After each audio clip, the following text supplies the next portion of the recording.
आज आपण या ठिकाणी पूजा देखील केलेली महादेवाची, तर काय नेमकं महादेवाकडे प्रार्थना केलेली? निश्चितच संगमनेर तालुक्याचा लोकप्रतिनिधी झाल्यानंतर पहिला श्रावण महिना हा सुरू झाला असून सर्वप्रथम तर मी आपल्या माध्यमातून श्रावण महिन्यानिमित्त सर्व शिवभक्तांना खूप शुभेच्छा देतो। मागील सोमवारी पहिला सोमवार श्री क्षेत्र निजर्णेश्वर येथे अभिषेक केला होता।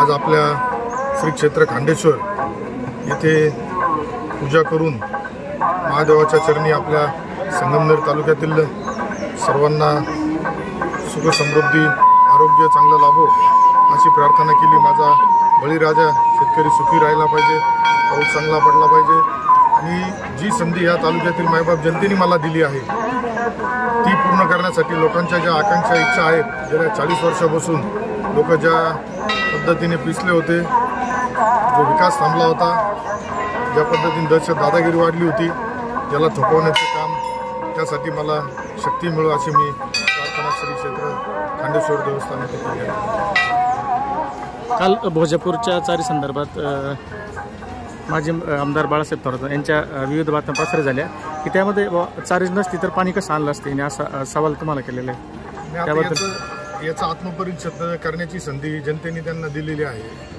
40 वर्षापासून मी बोललो नाही, चारी मी केली।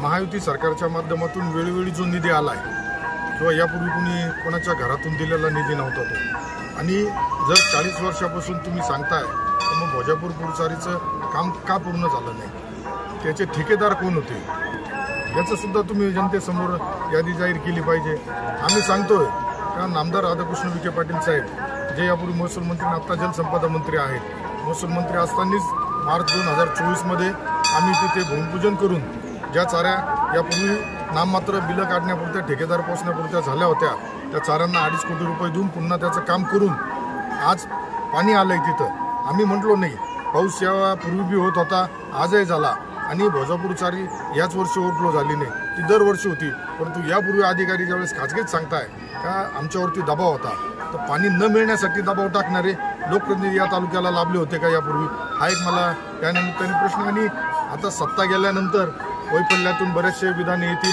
मी त्याकडे दुर्लक्ष करत असतो। माझी जबाबदारी, ज्या मायबाप जनतेला मी शब्द दिला होता, ज्या शेतकऱ्यांना शब्द दिला होता, कामगारांना शब्द दिला होता, आमच्या लाडक्या बहिणींना शब्द दिला होता, युवकांना शब्द दिला होता, ते पूर्ण करण्याच्या दृष्टीने माझी पुढे वाटचाल चालू आहे। त्यामुळं पाणी 4 महिन्यात आलं, भोजापूर चारी नवीन आमदारला माहिती का नाही माहिती हे बोलून ते त्यांचं हास्य करून घेऊ राहिले, त्यांच्यातील राजकीय अपरिपक्वता ते दाखवून देऊ राहिले। साहेब, जलसंपदा मंत्री यांच्या माध्यमातून 30 कोटी रुपये आपण त्याला मंजुरी दिलेली आहे, तर ते कसं आराखडा तयार होणार किंवा काय कसं काम कसं चालू होणार? त्याच्यामध्ये ज्या ज्या भागात यापूर्वी जसे चारीची रुंदीचा प्रश्न होता, बरेचशा छोटे मोठे जे काही विषय आहेत तर त्यानुसार आपण तिथं जलसंपदा विभागाच्या अधिकाऱ्यांनी सर्वे केला। जलसंधारांकडे ही चारी होती, जलसंधारांकडे ही गेली कधी होती हे सुद्धा या संगमनेर तालुक्यातील जनतेला कळालं पाहिजे। आणि जी त्यावेळेस गेली होती त्यावेळेस काही गावं वगळण्याचं पाप सुद्धा कोणी केलं हे सुद्धा जनतेला त्यांनी येऊन एकदा सांगितलं पाहिजे। त्यामुळं जे 30 कोटी रुपये आलेत हे भोजापूर पुरचारीसाठी एकदम, जे कोणी कॉन्ट्रॅक्टर असतील, ठेकेदार असतील, हे कोणी आमचे नातेवाईक नसतील, त्यामुळं कार्यकर्ते नसतील, त्यामुळं जे काम शासनाने ठरवून दिलंय, ज्याचा आराखडा बनलाय त्याचनुसार ते काम पुढं केलं जाईल।